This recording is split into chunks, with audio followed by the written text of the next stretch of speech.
पर शामिल कंदा हलूं त मटियारी में टाउन कमेटी जे लापरवाही सबबि शहर जे मुख़्तलिफ़ पाड़नि में किचरनि जा ढेर लॻी विया आहिनि। शहरियुनि मूजिबि गंदगी सबबि केतिरनि बीमारियुनि मुंहुं कढियो आहे। जॾहिं त शहर जे कुझु पाड़नि मां अञा ताईं बरसाती पाणी नेकाल नाहे थी सघियो।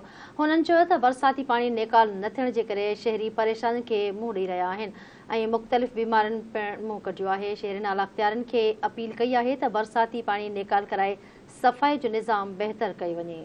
जी नाज़रीन, ख़बर शेयर कयूं पिया। मटियारी में मटियारी टाउन कमेटी जी लापरवाही सबबि शहर जे मुख़्तलिफ़ पाड़नि में कचरनि जा ढेर लॻी विया आहिनि। शहरनि मूजिबि गंदगी सबबि केतिरियुनि बीमारियुनि मुंहुं कढियो आहे। जॾहिं त शहर जे कुझु पाड़नि मां अञा ताईं बरसाती पाणी बि निकाल न थी सघियो आहे। हुननि चयो त बरसाती पाणी निकाल न थियण सबबि शहरी परेशानियुनि खे मुंहुं ॾेई रहिया आहिनि ऐं मुख़्तलिफ़ बीमारियुनि बि मुंहुं कढियो आहे।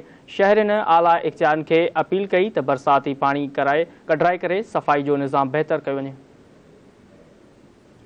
बिल्कुलु नाज़रीन, ज़िक्र करे रहिया हूं मटियारी जो। मटियारी में टाउन कमेटी जे लापरवाही जे करे शहर जे मुख़्तलिफ़ पाड़नि में किचरनि जा ढेर लॻी विया आहिनि। शहरियुनि मूजिबि गंदगी सबबि केतिरनि बीमारियुनि मुंहुं कढियो आहे। जॾहिं त शहर जे कुझु पाड़नि मां अञा ताईं बरसाति जो पाणी पिणु नेकाल न थी सघियो आहे। हुननि चयो त बरसाती पाणी नेकाल न थियण जे करे शहरी परेशानी खे मुंहुं ॾेई रहिया आहिनि, मुख़्तलिफ़ बीमारियुनि मुंहुं कढियो आहे। जॾहिं त शहरियुनि आला इख़्तियारनि खे अपील कई आहे त बरसाती पाणी नेकाल कराए सफ़ाई जे निज़ाम खे बहितर कयो वञे। जी नाज़रीन, मटियारी में टाउन कमेटी जी लापरवाही सबबि शहर जे मुख़्तलिफ़ पाड़नि में कचरनि जा ढेर लॻी विया।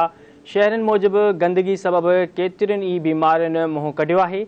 जॾहिं त शहर जे कुझु पाड़नि मां अञा ताईं बरसाती पाणी नेकाल न थी सघियो आहे। हुननि चयो त बरसाती पाणी नेकाल न थियण सबबि शहरी परेशानियुनि खे मुंहुं ॾेई रहिया आहिनि ऐं मुख़्तलिफ़ बीमारियुनि बि मुंहुं कढियो आहे।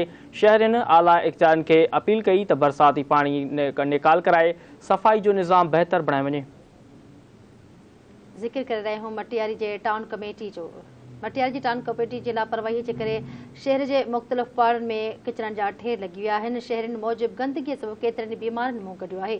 जॾहिं त शहर जे कुझु पाड़नि मां अञा ताईं बरसाति जो पाणी पिणु न निकिरी सघियो आहे। हुननि चयो त बरसाती पाणी निकाल न थी सघियो आहे। इन महिल सां वधीक अपडेट मालूम कंदासीं। असां सां गॾु टेलीफोन लाइन ते मौजूदु आहे मटियारी जो धरती टीवी जो रिपोर्टर फरहान। जी फरहान, कहिड़ा तफ़सील हिन हवाले सां?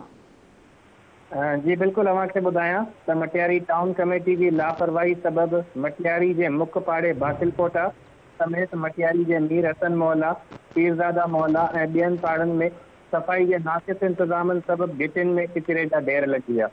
जॾहिं त शहर जे मुख़्तलिफ़ पाड़नि जिन में शेख मोहल्ला, डॉक्टर कॉलोनी, बाचड़ा पाड़े समेत शहर जे ॿियनि पाड़नि मां पाणी नेकाल न थी सघियो आहे, जंहिं सबबि शहरी परेशानियुनि खे मुंहुं ॾेई रहिया आहिनि ऐं मुख़्तलिफ़ बीमारियुनि मुंहुं कढियो आहे।